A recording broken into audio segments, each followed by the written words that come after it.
and welcome to Graphic Online News in Brief. In the headlines, Ghana is initiating plans to legalize Indian hemp farming under license.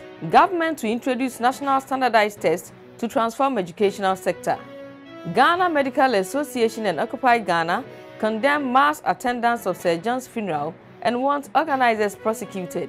And more mourn popular Nigerian preacher TB Joshua, who died unexpectedly on June 5. News in Brief is brought to you by... Download your Graphic News Plus now and choose your preferred package daily, weekly, monthly, and annually, and access free news on various interest areas as well. Graphic News Plus, connecting people through news. And now the news in brief.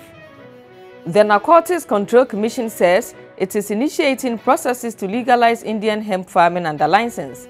The commission, however, insists that until the dawn of the new regime, the use and cultivation of cannabis remain illegal in Ghana.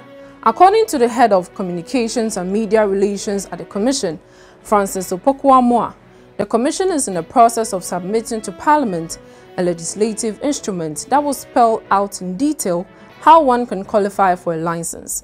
The cannabis to be cultivated will have to be less than 0.3% of tetrahydrocannabinol, or THC, which is the principal psychoactive constituent of cannabis. The LI will also indicate the applicable fees to pay for the issuance of such a license. Primary school pupils will now be tested at the primary 4 level due to a new National Standardized Test to be introduced by the government.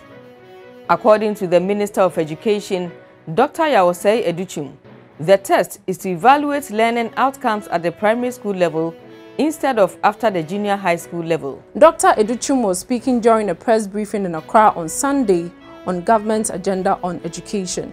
Dr. Educhum says the pupil will also be tested in primary 5 and primary 6 to further evaluate their performance in school.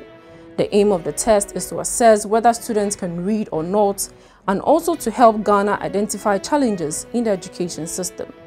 All 4th graders this year are going to be tested across the length and breadth of this country. Every one of them. So that we'll see the challenges that is confronting us as a nation. And they will give them 1 year. We'll give them 1 year during the 5th grade or primary 5 to do intervention. We'll test them again in primary 6. The following year, we're even going to begin from primary 2, primary 4, primary 6, and beyond. This year, every student will be tested at 4th grade level. National Standardized Test, which has been done in Singapore and other places, is going to be a reality under the watch and leadership of Nana Addo Dankwa Akufo-Addo. Dr. Educhum also indicates that Ghana is trying to take advantage of technology to allow for effective monitoring and evaluation of educational activities in schools across the country. We want to take advantage of technology to digitize education in Ghana.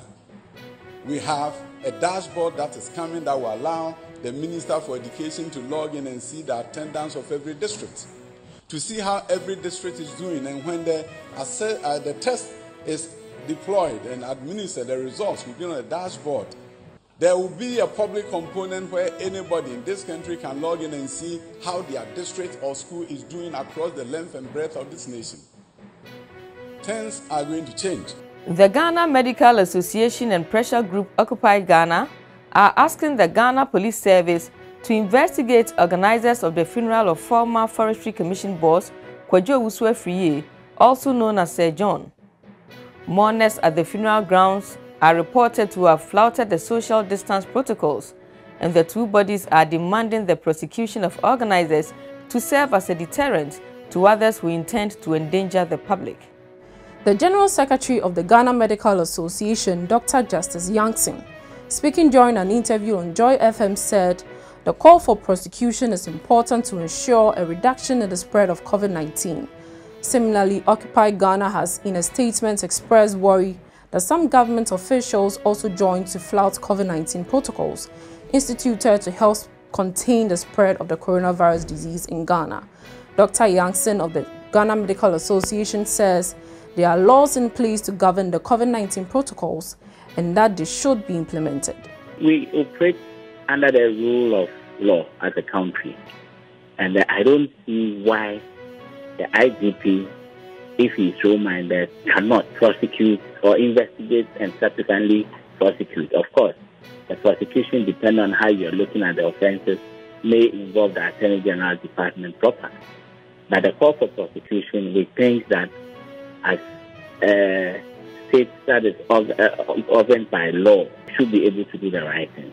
When it was the turn of the Christ Embassy, with the same association, the Ghana Medical Association, made the call. And we know that some prosecution is currently ongoing. So what is so different under these circumstances?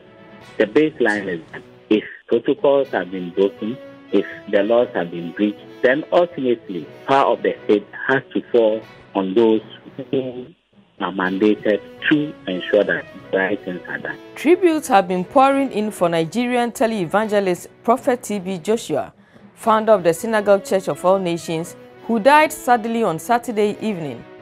The Nigerian preacher, who is one of Africa's most influential evangelists, died just 1 week shy of his 58th birthday. In a tribute, Nigeria's former president, Dr. Goodluck Jonathan, says he is saddened by the preacher's demise as he served God and humanity with relentless passion. Many Nigerians and foreigners have also taken to social media to express their condolences. While some spoke of the positive impact of his ministry, others touched on his generosity to the poor. For decades, he preached healing and deliverance in his church, attracting many people from different parts of the world.